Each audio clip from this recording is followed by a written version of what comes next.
Hello and welcome to this module.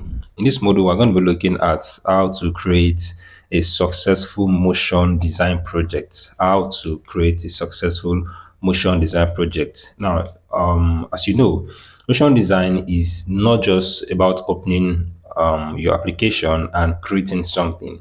There are several things that have to be in place before you go ahead to produce a motion design. For example, if you want to produce a movie, you don't just go and just get actors and just switch on your camera, put in your lights, set your mic, and just start recording. No, you have to do a lot of things. So you have to get your script ready, you have to plan, you have to get the equipment, you have to get a lot of things set before you even decide to switch on your camera and start shooting anything. The same thing happens to motion design. So if you want to work on motion design project, there are certain things you need to put in place.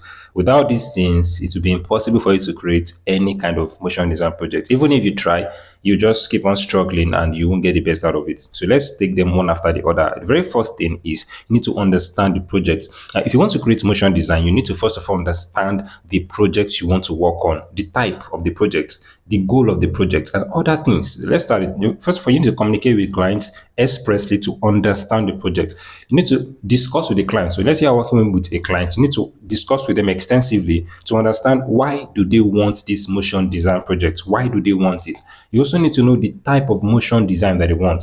Then you also need to know the goal that they hope to achieve. So let's say they want a motion design because of a particular reason, then they want a particular type of motion design, right? And then they have a goal they want to achieve.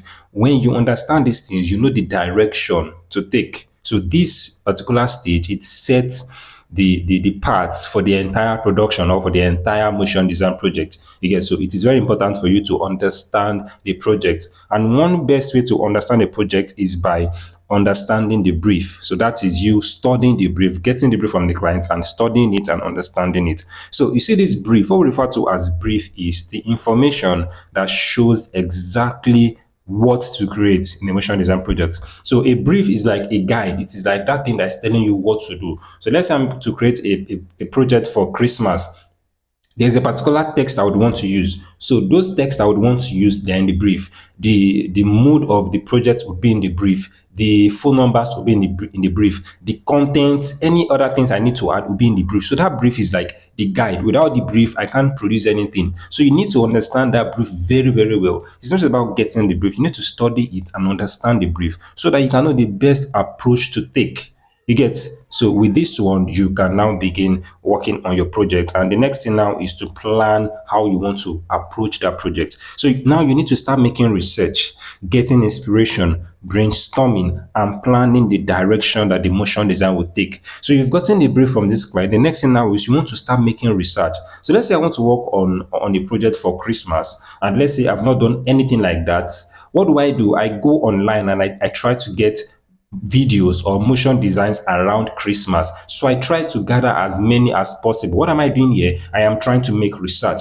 Now, as I gather all of these videos, the next thing I want to do is I want to start getting inspiration from them. I start to see how these videos come to life. I want to see how the kind of elements that they combine together, the kind of approach that these designers use to create their stuff.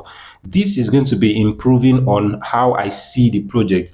It's going to also help me, like it's going to boost my creativity to know what to produce for my client. So planning is very important. And most of the time, when you're planning, you do it on paper. You do it on paper so that you can express your ideas freely. Because most of the times, ideas are able to flow freely when you're using paper than when you're trying to work them on your laptop or on your phone. So whenever you are trying to get ideas, most times, like for me, I just use my marker and my board. So it's very easy for me to do it instead of trying to get my phone or my laptop to work on an idea. So while you are researching, making research, if you get any random idea, let's say you are making a research and you probably see the way somebody made an intro for his motion graphics and you like that idea, or maybe you have a better idea around that, you can just quickly sketch it out on your board or on a piece of paper.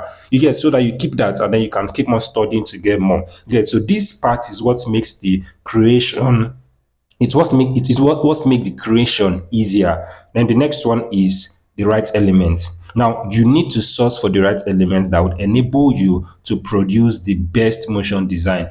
One mistake you know to make is you trying to get the elements while you're working. You want to ensure you have all the elements ready before you start. So while you are making your research, you would have gotten the kind of sound you want, the kind of music you like, you would have gotten the kind of element or the kind of font you want to use, the kind of effects you want to use. You download as many as possible. So all the elements you know you would need, download them so that it's going to be easy for you. You can just start dragging and dropping when you're working on the project. You're not having to be going online to search for them again. So get all the elements you want, ensure to get the best elements, because the quality of the elements can also influence the quality of the entire project. And this is going to be the end of this particular module. If you have any question around anything we've discussed so far, make sure you always drop them in the comment section so we can always reach out to you from there. All right, so I'll see you in the next module.